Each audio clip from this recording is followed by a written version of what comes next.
Hello there, everyone.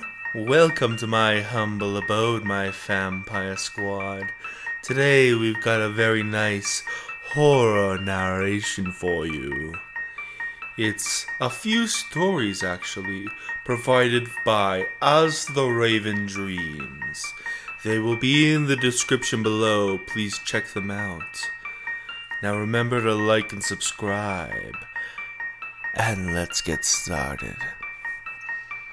It came from another time, that much was clear.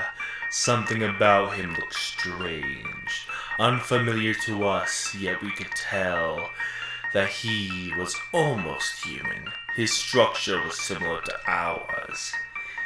He had the same limbs, the same overall stature, but he was different in ways that are hard to describe. I suppose that I should explain a few things about the situation. I'm the lead doctor of this facility. We had been investigating a signal that we'd been receiving for the past few months. As we tracked the signal, we ended up in the middle of the Arctic.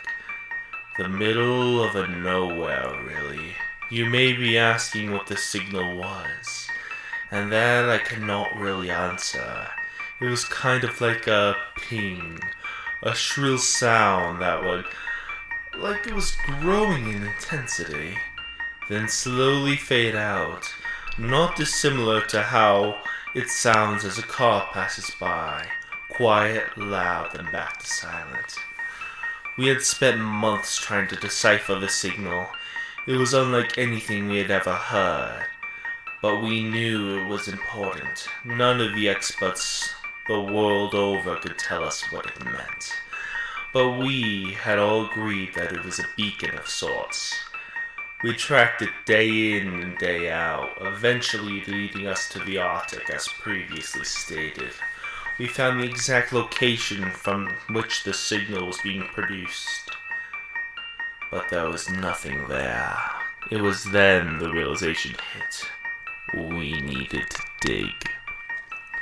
It took a painful number of man-hours and machines, but after digging much further down than ever anticipated, we found the source of the signal. It was a coffin adorned in gold and the most precious of jewels. Upon the coffin were a number of inscriptions that we couldn't decipher. Among the illegible text, there was one small entry that we could actually read.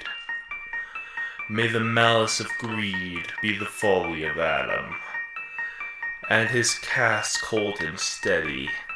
If any man is to follow in his steps of Adam, then surely the serpent will take what is his.